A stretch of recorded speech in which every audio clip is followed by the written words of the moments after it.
زرد موسم کے دکھ از قلم سمیرہ شریف طور قسط نمبر 4۔ دن اپنی مخصوص رفتار سے گزر رہے تھے۔ زوفی معمول کے مطابق روز کالج جاتی تھی۔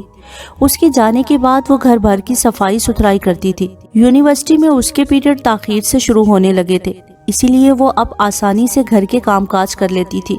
حسب عادت یونیورسٹی سے لوٹنے اور نماز اور کھانے سے فراغت کے بعد اس نے اپنی نیند پوری کی تھی۔ جب بیدار ہوئی تو زوفی لاؤنج میں عصر کی نماز ادا کر رہی تھی۔ زوفی سلام پھیر کر دعا مانگ رہی تھی۔ وہ بھی وقت گزرنے کے خیال سے ڈر کر نماز کے لیے اٹھ کھڑی ہوئی۔ ابھی وضو شروع ہی کیا تھا کہ پورے گھر میں کال بیل کی آواز گونجنے لگی۔ زوفی، اگر نماز ادا کر لی ہے تو ذرا دیکھنا باہر کون ہے۔ وضو کرتے ہوئے اس نے وہیں سے زوفی کو آواز لگائی۔ وضو کے دوران لاؤنج سے زوفی کے علاوہ کسی اور کے بولنے کی آواز بھی آنے لگی۔ کوشش کے باوجود وہ آواز نہیں پہچان پائی تھی۔ جلدی سے وضو کر کے وہ بھی ادھر ہی چلی آئی۔ زوفی، کون ہے؟ سر پر دوپٹہ نماز کے انداز میں لپٹا ہوا تھا۔ ایک پلو سے وہ ہاتھ منہ پوچھتے اندر داخل ہوئی تھی۔ دوسرے ہی لمحے اسے ہمیشہ کی طرح حیران ہونا پڑا تھا۔ السلام علیکم۔ فوزان صدیقی اسے دیکھتے ہی اٹھ کھڑا ہوا۔ اس نے سر کے اشارے سے سلام کا جواب دیتے ہوئے بیٹھنے کو کہا تھا۔ بے وقت آ کر آپ کو کہیں پریشان تو نہیں کر دیا؟ دونوں کو دیکھتے ہوئے اس نے پوچھا۔ زوفی ایک دم مسکرا دی۔ نہیں، آپ کو پریشان ہونے کی ضرورت نہیں، بالکل صحیح وقت پر آئے ہیں۔ جواب بھی زوفی کی طرف سے ہی موصول ہوا تھا۔ وہ مسکراتے ہوئے لائبہ کو دیکھنے لگا جیسے تصدیق چاہ رہا ہو۔ وہ نظر انداز کرتی ہوئی معذرت کر کے اٹھ کھڑی ہوئی۔ نماز ادا کر کے وہ ڈرائنگ روم جانے کی بجائے کچن میں چلی آئی۔ زوفی موصوف سے باتوں میں مگن ہو چکی تھی۔ صوبح خود ہی چائے بنانے لگی۔ وہ اپنے کام میں اس قدر مگن تھی کہ پتہ ہی نہ چلا کب فوزان صدیقی دروازے کی چوکھٹ پر آ کھڑا ہوا تھا۔ آپ کو میرا یہاں آنا برا لگا ہے؟ آواز پر وہ چونکی تھی، پھر اسے وہاں کھڑے دیکھ کر حیران ہوئی۔ آپ نہیں؟ ابلتے ہوئے چائے کے نیچے اس نے آگ دھیمی کر دی، ساتھ ہی رخ موڑ کر فریج سے کیک اور بسکٹ نکالنے لگی۔ آپ جھوٹ بولنے میں ماہر نہیں، کوشش بھی مت کیا کریں۔ آپ کا چہرہ آپ کے جھوٹ کا ساتھ نہیں دے پاتا۔ اس کی اس بات پر وہ تڑپ کر پلٹی تھی، تنبیہی نگاہوں سے اسے دیکھنے لگی۔ فوزان صدیقی کی آنکھوں میں ایسا کچھ ضرور تھا کہ وہ بے اختیار پلکیں گرانے کے ساتھ ہی رخ بھی موڑ گئی۔ نہ جانے کیوں یہ شخص اسے ہمیشہ الجھا دیتا تھا، اسے پریشان کر دیتا تھا، جبکہ وہ اپنی حدود میں رہنا چاہتی تھی۔ بچی نہیں تھی جو اس کی آنکھوں کا پیغام نہ سمجھتی۔ آپ تو یوں کہہ رہی ہیں جیسے قیافہ شناسی میں پی ایچ ڈی کی ہوئی ہے۔ ضروری تو نہیں کہ آپ کے اندازے درست ہوں۔ اس شخص کے سامنے آنے پر وہ ہمیشہ تلخ ہو جاتی تھی۔ اب بھی وہ کہے بغیر نہیں چکی تھی۔ وہ بے اختیار کہکہا لگا کر ہنس پڑا تھا۔ اسے اور غصہ آنے لگا۔ آخر یہ شخص چاہتا کیا ہے؟ کیوں بار بار دستکیں دے رہا ہے ان کواڑوں پر جو زنگ آلود ہیں، کبھی نہیں کھلتے؟ اس کی اس شخص سے یہاں تیسری ملاقات تھی۔ وہ پہلے دن سے اب بھی اس کے بارے میں کچھ نہیں جانتی تھی، پھر بھی ہر بار وہ ملتے وقت اور ملنے کے بعد اس سے خوامخواہ الجھ پڑتی تھی۔ پہلی بات تو یہ کہ میں نے کوئی اندازے نہیں لگائے، ایک حقیقت بیان کی ہے، اور دوسری بات یہ کہ قیافہ شناسی میں نے کوئی پی ایچ ڈی نہیں کی۔ آپ کا چہرہ ہی اتنا شفاف آئینہ ہے کہ آپ کے اندر کی ہر سوچ آپ کے چہرے سے جھلکنے لگتی ہے۔ اپنی ہنسی کو روک کر وہ خاصی سنجیدگی سے کہہ رہا تھا، جس ڈپارٹمنٹ میں کام کر رہا ہوں وہاں اس صلاحیت کی بہت قدر کی جاتی ہے۔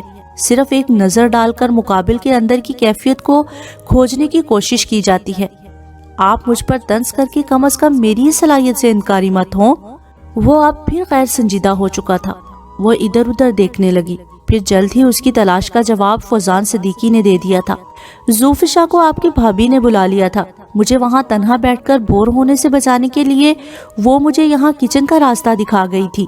آرام سے بتاتے ہوئے وہ خود ہی کرسی کھینچ کر بیٹھ گیا تھا۔ اس کی بات پر وہ کچھ نہ بولی تھی۔ مگوں میں چائے انڈیل کر، کیک بسکٹ ٹرے میں سجا کر اس کے سامنے میز پر رکھ کر وہ بوائل انڈوں کو چھیلنے لگی۔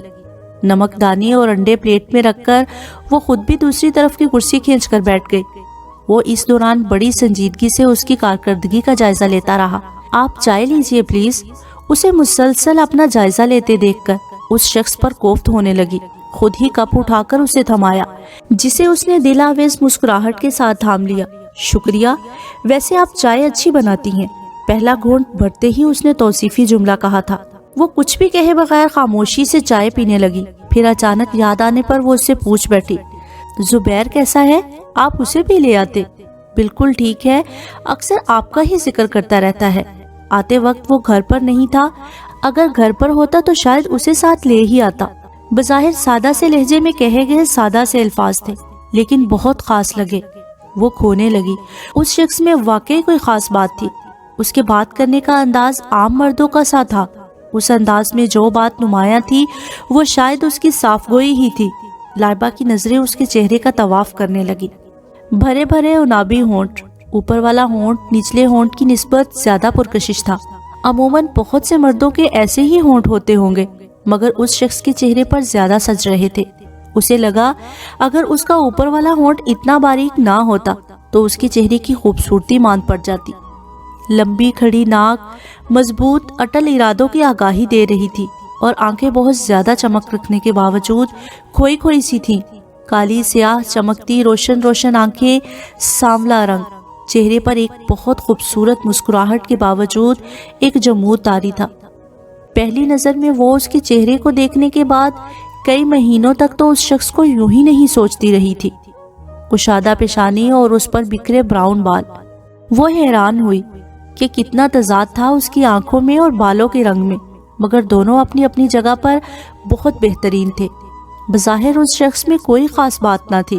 اس کی طرح اور بھی بہت سے مردوں کے خوبصورت نقوش ہوتے ہوں گے، مگر فوزان صدیقی میں یہی تو خاص بات تھی کہ کوئی دوسروں سے ممتاز کر دینے والی خوبی نہ ہونے کے باوجود وہ اسے دنیا جہان کے سب مردوں سے الگ تھلگ اور انوکھا لگا تھا۔ اسے سب سے ممتاز دکھنے والا یہ شخص صرف اور صرف اپنی اچھی فطرت اور رحم دلی کی وجہ سے ہی انوکھا نرالا لگا تھا۔ اسے یقین آنے لگا۔ ہیلو، کیا سوچ رہی ہیں؟ اس نے اس کے سامنے ہاتھ ہلا کر اس کو متوجہ کیا تھا۔ وہ اپنے یوں مگن انداز پر چونک گئی، خود کو سرزنش کی۔ بھلا اسے کیا حق حاصل تھا کہ وہ ایک نامحرم کے بارے میں، اس کے چہرے کے نئے نقوش کے بارے میں اس گہرائی سے سوچتی۔ لائبہ کو خود پر شرمندگی محسوس ہونے لگی۔ شہود بتا رہا تھا کہ آپ نے انگلش میں ماسٹر کیا ہے، پھر CSS کا امتحان بھی کلیئر کیا ہوا ہے، پھر آپ نے یہ لیکچرر کی جاب ہی کیوں منتخب کی؟ آپ کو اور شعبوں میں بھی بہت اچھی نوکریاں مل سکتی تھی، جیسا کہ آپ نے بتایا بھی تھا کہ آپ کے والد صاحب بیوروکریسی میں تھے۔ آپ نے بجا فرمایا ہے، پر انسان کا اپنا رجحان ہوتا ہے۔ بس مجھے یہ ٹیچنگ کا شعبہ زیادہ پسند تھا اور میں نے اسی میں آنا مناسب سمجھا۔ دوسرے بہت سے شعبے، جیسا کہ آپ نے بیوروکریسی کہا ہے، یا پھر پولیس ڈپارٹمنٹ یا دیگر سول سروسز کو ہی لے لے، وہاں کام کرتی ہوئی عورت بظاہر مضبوط اور بہادر لگے گی، یہ حقیقت بھی ہے، اور یقیناً وہ بہت سراہی بھی جاتی ہے، مگر ان شعبوں میں اس کی اصل شخصیت مسخ ہو کر رہ جاتی ہے۔ ان شعبوں میں عورت کو ہر طرح کی سہولتیں فراہم کی جاتی ہیں، مگر تحفظ نہیں ہے۔ پھر چاہے انسان کتنا ہی فرض شناس اور دیانتدار ہی کیوں نہ ہو، وہ ضرور پھنس جاتا ہے۔ جبکہ اس ٹیچنگ کے شعبے میں استاد کو خاص طور پر لڑکی کو تحفظ دیا جاتا ہے۔ چھوٹے موٹے مسائل تو یہاں بھی ہوتے رہتے ہیں، مگر دوسرے محکموں کی بنسبت ٹیچنگ میں عورت ہر لحاظ سے محفوظ ہے۔ اپنی بات مکمل کر کے وہ اٹھ کر فریج چیک کرنے لگی۔ ضروری تو نہیں ہر انسان ان محکموں میں اللیگل سروسز میں ملوث ہو جائے۔ میں یقین نہیں کر سکتا، مجھے 7-8 سال ہونے کو ہے اس جاب میں آئے ہوئے، میرے ساتھ تو ایسا کبھی کوئی مسئلہ نہیں ہوا۔ میں آج بھی اول روز جیسا ہوں، جو مقصد لے کر اس شعبے میں آیا تھا اس پر اسی جذبے سے ابھی تک کار فرما ہوں۔ یہ تو بہت اچھی بات ہے کہ آپ ابھی تک اپنے جذبے پر کار فرما ہیں، اس محکمے کی گندگی سے بچے ہوئے ہیں، اور خدا نہ کرے آپ کے ساتھ کبھی کوئی مسئلہ ہو۔ مگر آپ کو میری یہ بات بھی ماننا ہوگی کہ انسان خواہ کتنا ہی مسائل کو نمٹانے کا حوصلہ رکھتا ہو، وہ زندگی کے کسی نہ کسی موڑ پر ضرور پھنس جاتا ہے۔ نہ اگلے بات بنتی ہے نہ نگلے، خاص طور پر اس پولیس کے محکمے میں، جہاں دونوں ہاتھوں کے ساتھ رشوت سے جیبیں بھری جاتی ہیں۔ کہاں تک گارنٹی ہے کہ آپ اس گندگی سے بچے رہیں گے؟ وہ بھی اس بحث میں اچھی طرح الجھ چکی تھی۔ فوزان صدیقی شاید بہت فرصت سے آیا تھا۔ اس کے اتنی جلدی ٹل جانے کا امکان نہ دیکھ کر وہ شام کو پکانے کے لیے مٹر نکال لائی۔ زوفی نے کتنی دیر لگا دی تھی، وہ سوچنے لگی، فرض کریں ایس پی صاحب، اگر آپ کے ساتھ زندگی میں کبھی کوئی مسئلہ ہو جائے تو آپ کیا کریں گے؟ میرا مطلب ہے ایک طرف آپ کے پیشے کی دیانتداری ہو تو دوسری طرف کوئی عزیز از جان ہستی ہو، کس کا چناؤ کرو گے آپ؟ لائبہ کی اس گفتگو میں خود بخود دلچسپی بڑھ گئی تھی، اسی لیے براہ راست سوال کر بیٹھی تھی۔ فوزان ٹوکری میں نکال کر ڈالے جانے والے مٹر کے دانوں کو ادھر ادھر کر رہا تھا۔ اس کے سوال پر بھی وہ اپنا کام کرتا رہا۔ تو بھی میں ہمت نہیں ہاروں گا، ہر حال میں حالات کو اپنے حق میں کرنے کی سر توڑ کوشش کروں گا۔ اگر تب بھی حالات موافق نہ ہوئے تو میں استعفیٰ دے دوں گا۔ یعنی دوسری صورت میں آپ بھاگ جائیں گے؟ یہ تو پھر بزدلی ہوئی نا، اپنے آپ سے بھی بے ایمانی اور اپنے پیشے سے بھی۔ جب زندگی آپ کو ایک موقع دے رہی ہے تو آپ لڑیں گے نہیں، نفع نقصان کی تمیز کیے بغیر؟ لائبہ نے ہلکی سی مسکراہٹ کے ساتھ طنزیہ کہا تھا، یہ تو وقت ہی بتائے گا کہ میں کیا کروں گا۔ اگر آپ نے میری پسپائی کو بزدلی سے تشبیہ دی ہے تو یہی سمجھ لے، قبل از وقت ہماری کہی گئی کوئی بھی بات حرف آخر نہیں ہوتی۔ وقت اور حالات بدلتے رہتے ہیں، شاید تب تک جذبہ اور راسخ ہو جائے۔ فوزان صدیقی نے ہلکے سے ہنستے کندھے اچکائے تھے۔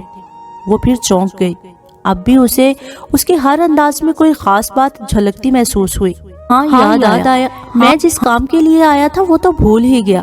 وہ اپنی جیبیں ٹٹولنے لگا۔ سیاہ پینٹ اور ہلکی سرخ اور سفید ٹی شرٹ میں وہ اس پولیس والے افسر سے بہت مختلف لگ رہا تھا۔ یہ رہی آپ کی رقم۔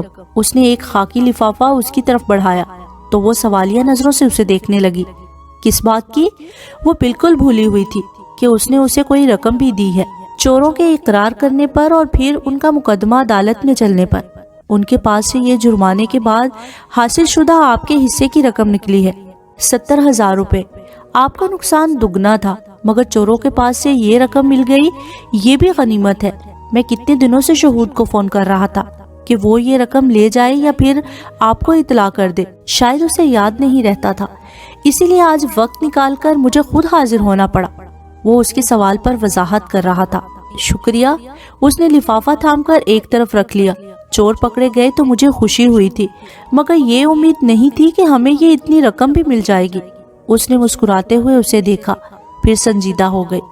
عموماً یہاں پاکستان میں پولیس اگر چوروں سے رقم نکلوانے میں کامیاب بھی ہو جاتی ہے تو ان کی اپنی جیبیں ہی بھری جاتی ہیں اور بیچارے متاثرین کو کوئی فائدہ نہیں ہوتا، جبکہ یہاں تو صورتحال ہی مختلف ہے۔ نہ صرف چند دنوں میں مجرم پکڑے گئے، اب رقم بھی۔ وہ بات کرتے کرتے پھر کڑوی ہو گئی۔ آپ مجھ سے اتنی نا امید کیوں ہیں؟ ضروری تو نہیں جیسا آپ سوچ رہی ہیں میں ویسا ہی ہوں۔ وہ براہ راست اس کی آنکھوں میں آنکھیں ڈال کر پوچھ رہا تھا۔ آپ ہر بات اپنی طرف کیوں کھینچ کر لے جاتے ہیں؟ میں نے آپ کو تو نہیں کہا، میں آپ سے نہیں اس محکمے سے نا امید ہوں۔ کوئی چاہے جان سے ہی گزر جائے، ان لوگوں کے کانوں پر جوں تک تو رینگتی نہیں۔ وہ اب کھل کر اپنی کڑواہٹ کا اظہار کر رہی تھی۔ میں نے کچھ دیر پہلے آپ سے کہا تھا آپ جھوٹ بولنے کی کوشش مت کیا کریں، بالکل سوٹ نہیں کرتا آپ پر۔ اس کی زبان کی کڑواہٹ اور بات پر محسوس ہوتا وہ پھر کہہ گیا تھا۔ لائبہ نے اس کی اس بات پر ایک دفعہ پھر بہت زخمی نگاہوں سے اسے دیکھا تھا، جو کہ ہونٹوں پر دل فریب مسکراہٹ لیے کرسی کی پشت پر رکھے ہاتھوں پر اپنے سر کی پشت ٹکا کر بڑی محویت سے اس کی طرف تک رہا تھا۔ فوزان صدیقی کے اس انداز پر وہ گھبرا گئی، اپنا سارا اعتماد رخصت ہوتا ہوا محسوس ہوا۔ خواہ خواہ ہی اٹھ کر فریج میں سے کچھ تلاش کرنے لگی۔ آپ پلیز اپنا مسئلہ مجھ سے بیان کریں، شاید میں حل کر دوں۔ وہ اچانک ہی اس کے تھپک تھپک کر سلائے گئے زخموں کو کریدنے لگا تھا۔ وہ فریج کا دروازہ بند کر کے رخ موڑے اپنے آنسو پینے کی کوشش کر رہی تھی۔ اسے پتا تھا وہ جب بھی ایسا کوئی سوال کرے گا وہ اپنا ضبط کھو بیٹھے گی، اسی لیے تو وہ اسے کترا رہی تھی۔ لائبہ، وہ رخ موڑے بدستور کھڑی تھی، لہجے کی اس ٹھنڈی نرم میٹھی میٹھی فوار میں بھیگنے لگی۔ ایک دم چہرہ موڑ کر اس شخص کو دیکھا جو اب اس کے مقابل کھڑا تھا۔ آپ پلیز مجھے بتائیے کیا ہوا تھا آپ کے ساتھ؟